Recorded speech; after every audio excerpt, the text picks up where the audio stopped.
Magandang araw o gabi sa iyo, Sir Casper.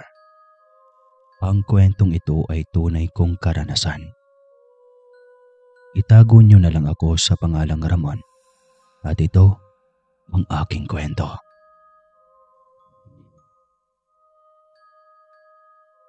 Noong mga panahong ito at hanggang ngayon rin naman ay isa akong vlogger. Kadalasan ay mga simpleng pamumuhay gaya ng pangingisda, pagtatanim at tungkol sa kalikasan ng aking dinodokumentaryo. Hindi naman sa pagmamayabang dahil na rin sa angking kagapuhan at malakas ang dating sa mga madla. Marami ang nagsasubscribe sa aking channel. Dito ko rin kasi kinukuha ang pangunahing pangangailangan ko. Nakapagtapos ako sa pag-aaral pero sawa na ako sa pagpapakuba sa trabaho. Kagaya sa pagiging YouTuber ko na lamang ibinuhos ang aking oras. Halos linggo-linggo akong nag-a-upload ng video. Tinitiyak na maraming manunood nito. Pero ng araw na iyon ay may naisip akong plano. Titiyakin ko kasi na pulido ang video na i-upload ko. Yung milyon-milyon talaga ang manunood. Naisipan kong pumunta sa isang probinsya na pinapaniwala ang maraming aswang. Iyon nga ang bagay na aking ginawa. Ako lamang mag-isang bumiyahe, Sir Casper. Marunong rin naman kasi ako sa pagdating sa mga editing. Ang probinsya na hindi ko na lamang babanggitin ay masyadong liblib at kukonti lamang ang nakatira. Para sa akin ay tamang-tama iyon para sa content na gagawin ko. Kapag kaunti ang tao, malaki ang tsansa na mayroong nilalang na mahahagip ng aking kamera. Iyon ang gusto kong mangyari, pero hindi multo ang gusto kong makunan, kundi isang aswang. Makaraan lamang ang ilang oras ay nakarating na rin ako sa aking destinasyon. Maganda pala ang lugar, subalit ko konti lamang ang mga nakatira. Maghahanap na lamang ako ng motel na pwedeng panatalihan ng isang linggo. Sa aking paghahanap, merong bumati sa akin na isang manong. O iho, naghahanap ka ba ng matutuluyan? Mukhang dayuhan ka rito ah. Oo poy, naghahanap ako ng motel dahil mananatili ako ng isang linggo. Magalang ko na tugon sa kanya. Huwag ka nang maghanap pa. Tumuloy ka na lang sa akin. Paanyaya ng matandang lalaki habang nakangiti. Ganun po ba, manong? Abay, maraming salamat po. Sambit ko at nagpakilala ako ng isang vlogger sa kanya. Natuwa siya nang malaman na ganoon ako at nagpakilala siya bilang Mang Rodel. Madalas rin kasi siyang manood sa YouTube kapag may libreng oras. Nagpunta na nga kami sa tahanan nito.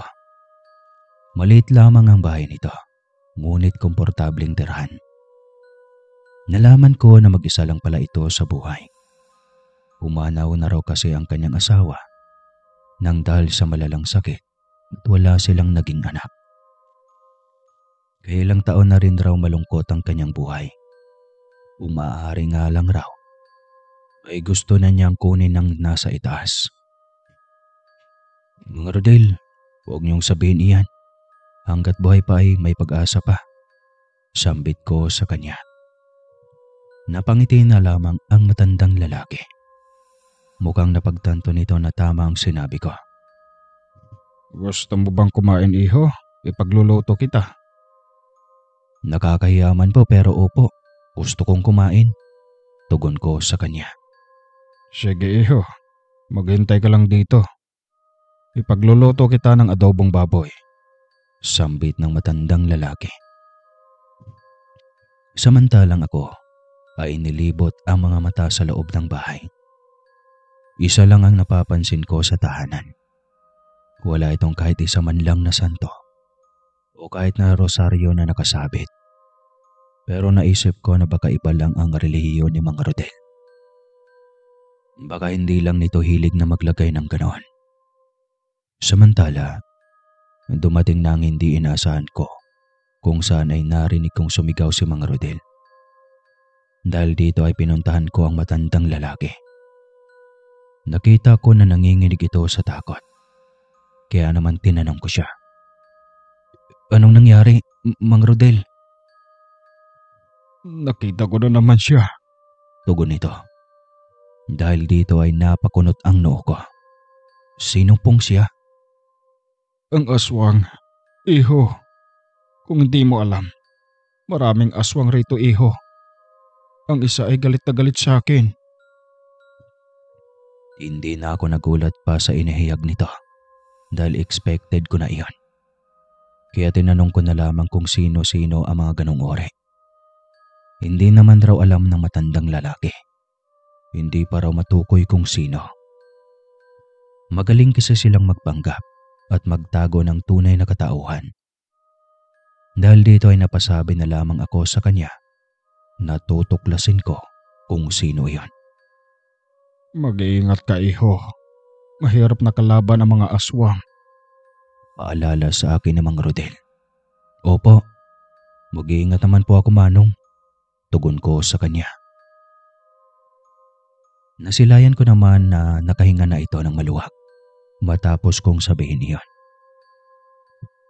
Dahil dito ay nag-iisip na lamang ako ng paraan kung paano matatagpuan ang nilalang Sir Casper.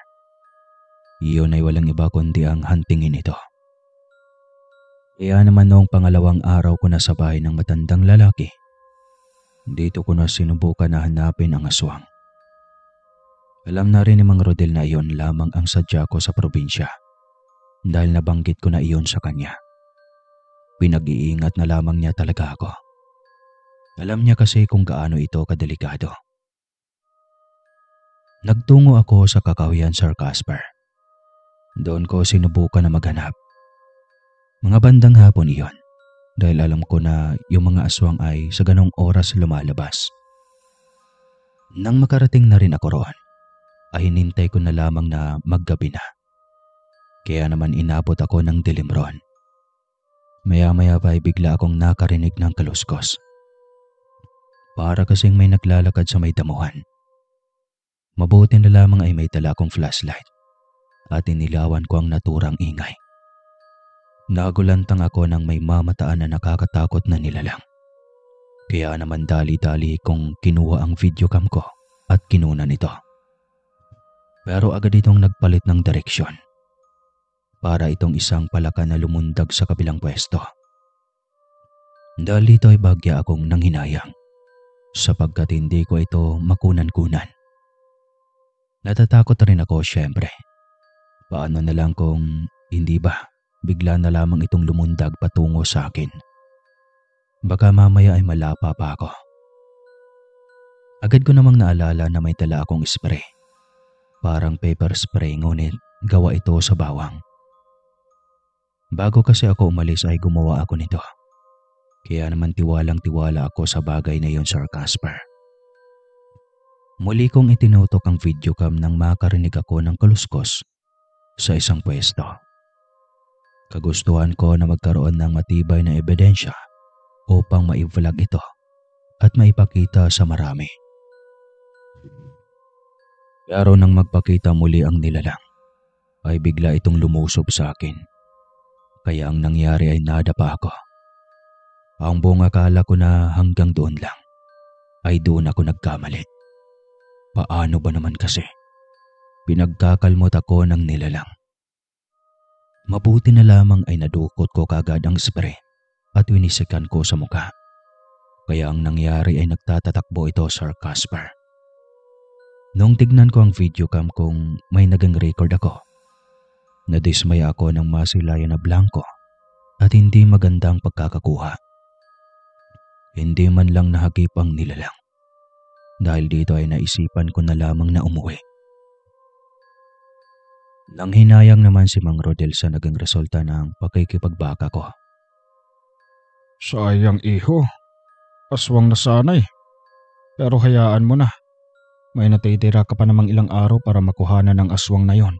Teka, ang dami mong mga kalmot at dumudugo pa. Gagamutin ko na iyan. Oo nga po eh. Sana nga po. Sige po. Mabuti na nga lang po ay hanggang dito lang ang inabot ko eh. Ang naging tugon ko sa kanya. Kaya naman napag-isipan ko kung paano makukunan ng mas malinaw ang nilalang para may ma-upload na ako sa channel ko. Gusto ko kasi na magkaroon ng maraming views hanggang sa mangyari nga ulit ang pagkakataon na yon. Kung saan ay makakaharap ko uli ang aswang. Nagtungo kasi uli ako sa kakahuyan na iyon, Sir Casper. Sa loob-loob ko ay hindi ko nasasayangin pa ang pagkakataon na iyon. May dala akong flashlight at mabuti na lang rin ay bilog ang buwan, kaya medyo maliwanag. Kaya naman nang may marinig akong kaluskos sa pwesto malapit sa akin, ay inilawan ko ito. Hindi nga ako nagkamali ng inaasahan. Nakita ko roon ang nilalang. Titig na titig ito sa akin. Nakalitaw ang matatalas ng ngipin at naglalaway. Dahil dito ay kinuha ko ulit ang video cam at kinunan ito, Sir Casper. Nang mai-on ko na ito, ay natuwa ko dahil malinaw na nakikita sa video. Kitang-kita roon ang malahalimaw na mukha nito. Nawala ang takot ko sa pagkakataon na iyon.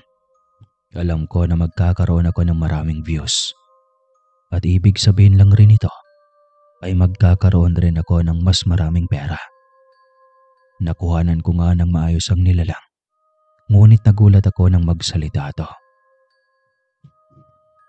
Mukhang ikaw yung apo ni Mang Rodel. Hindi ako apo ni Mang Rodel. Bisita lang niya ako.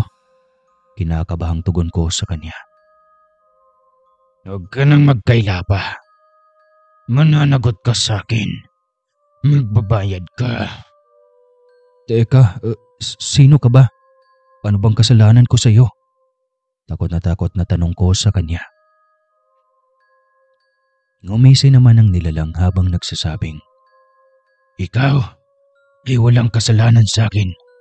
Pero yung lolo mo ay maraming pagkakautang sa akin. Kaya ngayon, may maniningil ako.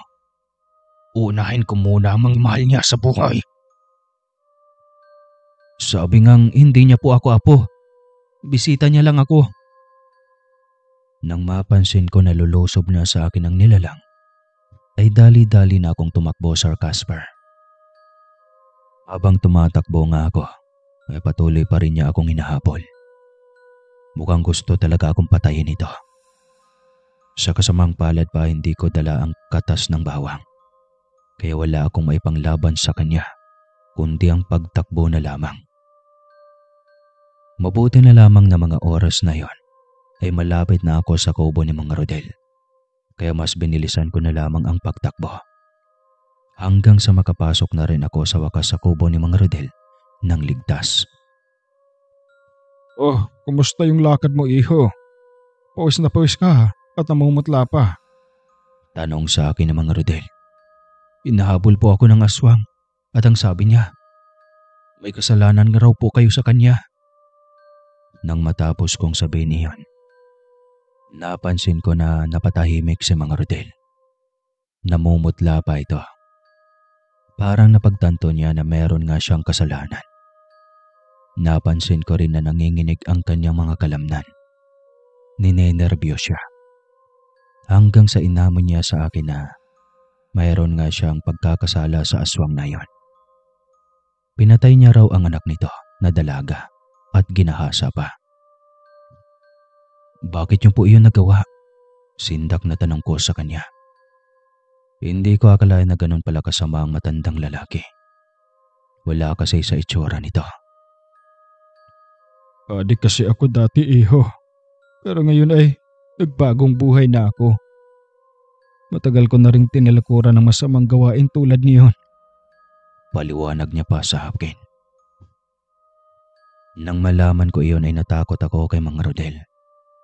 Sa mga oras na iyon na hindi ko alam kung saan ako matatakot, kung sa adik ba o sa aswang. Talaga po ba? Nagbago na kayo? Tanong ko sa kanya. Oo, nagbago na ako. Maniwala ka naman sa akin, iho. Sambit ng matandang lalaki. Dumampot pa ito ng kutsilyo. Oh, bakit kayo lumalapit po sa akin at may hawak pa kayong kutsilyo? Anong gagawin niyo sa akin? Takang tanong ko sa kanya. Takot na rin ako sa maaari niyang gawin sa akin. Ano pa ba? Hindi babaon ko ito sa dibdib mo. Papatayin kita. Alam mo na kasing sekreto ko eh. Baka mamaya, isumbong mo pa ako sa mga lispo. Tugon nito habang tumatawa na parang isang baliw. Kaya naman kahit alam kong may aswang sa labas, ay lumabas ako. Gusto ko nang umalis sa lugar na iyon dahil lubha palang delikado. Mukhang gumagamit pa rin ng ipinagbabawal na gamot ang matandang lalaki. Ang tanong, saan kaya kumukuha ito ng pambili? Joke lang. Nang nasa labas na ako, ay nagkaengkwentro ang dalawa. Sila ang nagkaharap. Kitang-kita ko kung paanong lumusob ang aswang kay Mang Rodel. Samantalang ang matandang lalaki ay nakaamba na ng kutsilyo. Hanggang sa nagsimula na silang maglaban. Sa tingin ko ay napilitan na lamang lumaban si Mang Rodel dahil wala na siyang pagpipilian. Dahil sa katandaan niya ay hindi na siya maliksi. Marami siyang inunday na taga pero hindi ito tumatama. Hanggang sa maksakmal siya sa leeg. At dahil alam ko na magiging brutal ang eksena, umalis na ako sa lugar na iyon. Tumakbo na ako at gusto ko nang umalis sa probinsya na iyon. Total ay may nakuha na akong mas malinaw pa na figura ng aswang. Sa loob-loob ko ay i-upload ko na lang ito pagka-uwi sa Maynila. Sobrang trauma rin ang naranasan ko nito.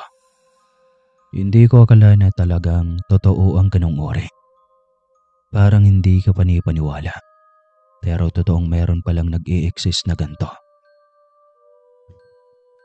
Nagpalipas na lamang ako ng gabi sa isang motel at makaraan nito ay umuwi na ako ng lungsod. Kung hindi lang siguro ako nakahanap ng motel ay baka natunto na ako ng aswang Sir Casper. Ligtas naman akong nakauwi sa Maynila. Isang araw, habang nanonood ako ng balita sa telebisyon, merong isang balita na labis na nagpapukaw sa akin. Isang matandang lalaki raw na taga Iloilo ang natagpuang patay sa harapan ng bahay nito. Chap-chap raw ang katawan nito. Nawawala raw ang mga braso, binti, at kahit ang ulo nito. At kailan lang, yung mga nawawalang parte ay natagpuan na lamang sa mga bubungan na nakatira roon. Kaya talagang binalot ng dakot ang mga nakatira doon, Sir Casper. Kahit na hindi binanggit ng reporter ang pangalan ng biktima, ay alam kong si Mang Rodel iyan. Kasi yung lugar na pinangyarihan ay nabanggit naman sa balita. Napagtanto ko na talagang napatay nga siya ng aswang. Sa loob-loob ko hindi ko naman masisisi ang nilalang. Dahil sa pinatay kasi nito at ginahasa pa ang anak. Siguro ay normal na tao lamang ang babaeng iyon na kanyang ginahasa. Kaya hindi ito nakapanglaban. Dahil dito ay medyo napayapa na rin ang isipan ko. At least, nagkaroon na rin ng hustisya ang inosenteng biktima. Dapat lang na mawala si Mang Rodel sa mundo. Lalo pat mukhang gumagamit pa rin ito ng ipinagbabawal na gamot. Kapag kasi nagpapatuloy pa ito sa paggamit, malaki ang tsansa na makakagawa ulit ito ng krimen. Sir Casper, hanggang doon ay hindi ko pa rin na-upload ang maikling video na nakunan ko. Pinag-iisipan ko muna kung kailan ko iyon gagawin. Gagawa pa kasi ako ng kwento patungkol sa nilalang. Hanggang sa isang gabi, habang nagbabasa ako ng mga feedback ng mga follower ng channel ko, biglang may nagdoorbell sa aking bahay. Nagtaka naman ako kung sino ang magiging bisita ko na mga oras na yon, sapagkat pasadong hating gabi na rin na mga oras na yon. Pero sa kabila nito ay tumayo ako para alamin kung sino ang gumawa nun. Nang makarating na ako sa main door, ay dahan-dahan ko itong binuksan. Wala namang tao pero nagulat ako nang meron akong nakita na supot sa labas. May nakasulat pa na pentel pen at ang nakalagay ay para sa akin raw iyon. Kaya naman syempre ay dinampot ko na ito.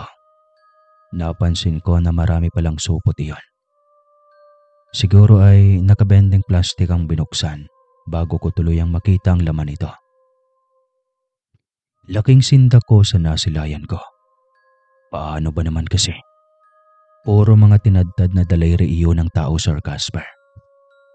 Nagtatanong na rin ang isipan ko kung sino ang nagbigay nito. Pumasok tuloy sa isipan ko na baka sinundan ako ng aswang at nananakot ito sa akin, Sir Casper. Kung ganoon, wala na talagang ligtas ang buhay ko at inaakala talaga nito na ako ay apo ni Mang Rodel. Samantala, kahit nakakadiri, nilinis pa rin ang mga nakakatakot na bagay na naibagsak ko sa sahig. Ibinaon ko na lamang ito sa lupa na matatagpuan sa likod bahay. Pagkatapos kong mailibing iyon, ay dumiretso na ako sa kwarto at bago matulog, ay nananalangin na sana ay maging ligtas ako sa pang-araw-araw ng aking buhay. Pero sumapit muli ang gabi na merong nag-doorbell. Kaya naman ay dahan-dahan binuksan ko ang main door at gaya naman ng dati, meron ulit supot sa lapag. Dahil sa kuryosidad ay dinampot ko ulit iyon at binuksan. Hindi na ako nagulat pa dahil inaasahan ko ng parte iyon ng tao. Yung mga nakalagay lang naman kasi roon ay lumang loob at mga durog na mata ng tao. Kaya gaya ng dati ay binaon ko na lamang ito sa lupa. Sa loob-loob ko ay ginagawa akong tapunan ng nilalang na iyon. Sa sumunod na gabi, naulit muli ang pagdodoorbell ng nilalang sa bahay ko. Pero hindi na parte ng taong nabungaran ko, kundi isang kapirasong papel. Kahit nagtataka kung ano iyon, ay dinampot ko pa rin ito at binasa. Ayon sa liham, alam na raw nito na hindi ako apo ni Mang Rodel. Pero may pakiusap siya sa akin. Ibigay ko raw ang video camera upang tigilan na niya raw ako. Nangangako ito na tutuparin ang pangako. Pinag-isipan ko ito ng maigi. Sobrang mahal kasi ng videocam ko. Pero kung ito lang ang magiging susi ng kaligtasan ko, isusuko ko na lamang ito. Kaya naman kahit labag sa loob ko, inilagay ko ito sa labas ng pintuan. May narinig akong pagaspas ng mga pakpak nang makapasok na ako sa loob. Agad rin naman itong umalis. Siguro ay natatakot lamang ito na ikalat ko ang kanyang mga larawan at video. Mabuti na lamang sumunod naman sa naging pangako ang nilalang. Mula noon hanggang ngayon, ay hindi na ito nagpaparamdam o nananakot. Kaya nga lang ay nanghihinayang ako sa video na nakunan ko. Iyon na sana ang magiging ebidensya na totoo ang mga aswang. Meron talaga mga ganong nilalang dito sa Pilipinas at hindi lang ito katang-isip. Pero ayos lang rin iyon dahil kung hindi ko iyon ginawa, baka magaya na rin ako kay Mang Rodel at sa iba pa nitong naging biktima na talagang pinagpira-piraso ang katawan. Hindi ko na rin pinitsuran pa ang mga ibinigay nitong mga parte ng katawan ng tao sa akin noon. Hindi ko na kasi iyon naisip pa at parang nablangko ang isip ko dahil sa sobrang takot. Sa ngayon po, Sir Casper, isa pa rin akong vlogger. May 1 million subscriber na rin po. Pero hindi ko na tinangka pa na bumalik sa probinsyang iyon nang dahil lang sa sobrang trauma ko. Hanggang dito na lang po ang kwento at lubos na nagpapasalamat. Ramon po ng Maynila.